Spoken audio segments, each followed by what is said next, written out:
Arson in Detroit, it's more than a problem, it's an epidemic. People dying, neighborhoods are being absolutely destroyed by it. Yeah, time and time again, the ones setting the fires are walking free.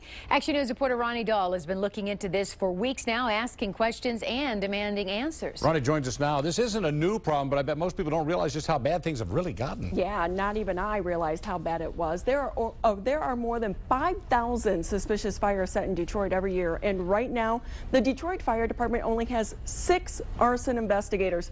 They cannot even begin to tackle the massive workload. So with little fear of getting caught, the fires continue and innocent people are paying the price. Second alarm, East Jefferson and Dickerson, East Jefferson and Dickerson. Retired Detroit firefighter Brenda Milewski can't seem to escape the images or the sounds. We have a commercial building that has collapsed. We have firemen down. We have firemen down. It was like a battle scene from Saving Private Ryan. It's August 13th, 2010. Brendan arrives to work when the call goes out, commercial building on fire. Brendan never even enters the firehouse that morning, just grabs his gear, jumps on the rig, and goes. You could see this, massive column of smoke.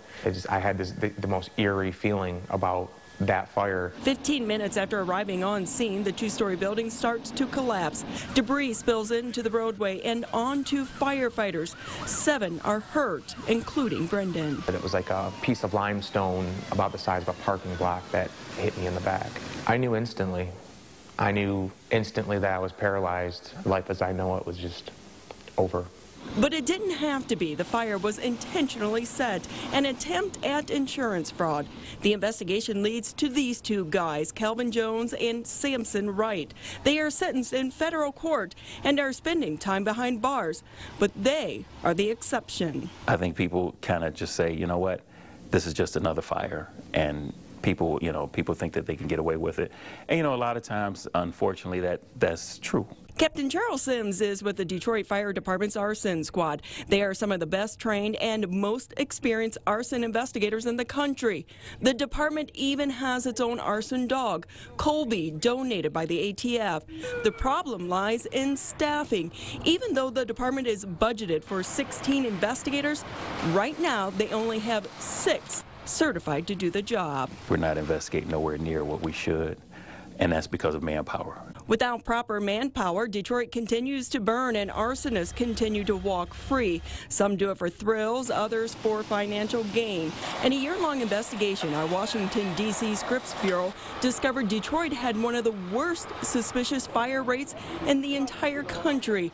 In the 48205 zip code area, which is near Hayes and Lyndhurst, there were 373 suspicious fires. Many were homes going through foreclosure when they burned to the ground. Each one like a cancer, slowly destroying entire neighborhoods. All 3 of these, 1, 2, 3, and the roof caught on fire. Frances Booker used to love her neighborhood, even remembers the day she moved in. How long have you lived on this block? Ever since 1971. October the 17th. It was a happy day when I moved in. Yes, it was. Now she wishes she could get out. The 4 homes next to hers were set on fire not once, but twice. Months later, the charred debris is still there. The lingering smell makes it hard for the senior citizen to breathe, and she's become trapped. Another innocent victim paying the price because someone else decided to set the neighborhood on fire. If I could just pick my house up and move it somewhere else, I would be more happier. But therefore, by me being completely handicapped, I can't do no better. I'm really unhappy, but I don't have nothing else to do but just pray and ask God to let them come on and take them down. And those houses are on the demo list, but it's going to be a while before they are actually gone. Now, the arson squad is getting a little more help. 2 more investigators are going through training right now, and the private sector is also getting involved. Tomorrow morning on Action News, I'll show you the effort that's underway to catch the criminals and how the laws are being changed so that when they do catch these guys, they're going away for a long time. You got to hope so, because even if they have 6 now and they're going to have 8 investigators with 5,000 fires, what, a year? A year. I don't know how they can keep those numbers are underestimated. It's probably much higher. The thing is this affects all of us. We all pay for this in one way or another. Absolutely. Thanks, Ronnie.